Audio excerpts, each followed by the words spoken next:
Hello everyone, I hope आप सब लोग अच्छे होंगे।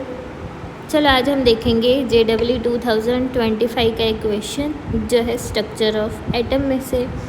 क्वेश्चन कुछ इस प्रकार से है, the energy of an electron in first Bohr orbit of hydrogen atom is -13.6 eV.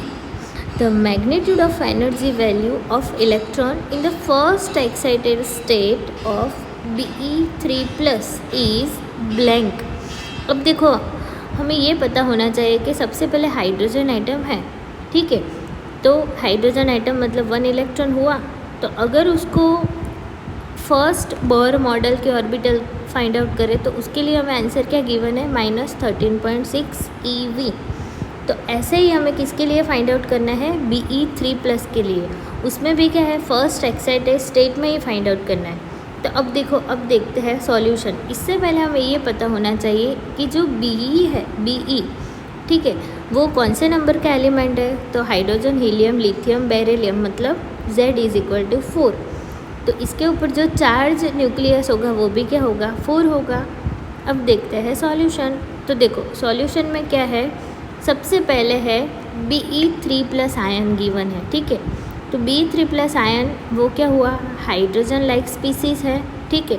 तो इसमें जो बीच में होता है वो क्या होता है, न्यूक्लियस, और जो कंटिन्यूस होता है वो क्या होता है, इलेक्ट्रॉन। कंटिन्यूस अलग अलग ऑर्बिटल के ऊपर क्या करता है, रोटेट करता है। तो देखो सबसे पहले n = 1, तो फर्स्ट में से एक्साइटेड स्टेट में जाएगा तो n क्या हो जाएगा, 2 हो जाएगा। इसीलिए हमें यहाँ पे क्या बोला है, फर्स्ट एक्साइटेड स्टेट n क्या होगा, 2 होगा। अब देखो जो स्टेप 1 है वो क्या है, एनर्जी इन बोर ऑर्बिटल, ठीक है। तो सबसे पहले एनर्जी ऑफ बोर ऑर्बिटल, तो उसके लिए फॉर्मूला है कि जैसे हाइड्रोजन लाइक स्पीसीज है तो क्या फॉर्मूला है, En = -13.6 Z² / eV. इसमें जो Z होगा atomic number, charge on nucleus, and n होगा प्रिंसिपल क्वांटम नंबर। अब क्या करना है हमें, ये जो हमें आंसर गिवन है वो हम चेक करते हैं। चलो कि जैसे हाइड्रोजन एटम है तो Z की जगह पे 1 पुट करेंगे और n की जगह पे भी 1 पुट करेंगे। तो देखो क्या हुआ, E1 = -13.6 × 1² / n²। तो आंसर क्या मिला, 13.6 eV माइनस में, तो माइनस में गिवन है मतलब ये करेक्ट है। तो अब इसी का यूज़ करके हम किसके लिए फाइंड आउट करेंगे, Be3 प्लस के लिए। तो उसके लिए देखो स्टेप 2 में क्या होगा, फॉर Be3 प्लस आयन, तो Z की वैल्यू होगी 4। तो फर्स्ट एक्साइटेड स्टेट होगा, उसमें n की वैल्यू क्या मिलेगी हमें, 2, जो मैंने आप लोगों को ऊपर समझाया, ठीक है। तो energy in first excited state n क्या होगा, 2 होगा। तो अब देखो E2 = -13.6 × Z² / n² × eV.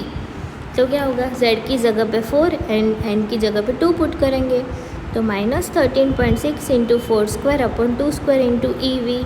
तो क्या होगा, -13.6, 4² = 16 एंड 2² = 4। तो यहाँ पे क्या होगा, 4 × eV.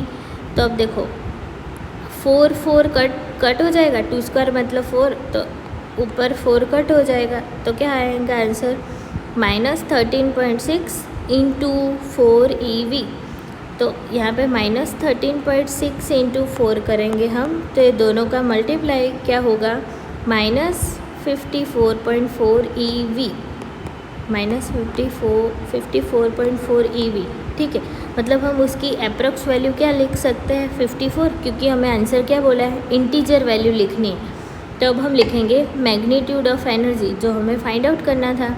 तो magnitude of energy E2 = -54.4 eV.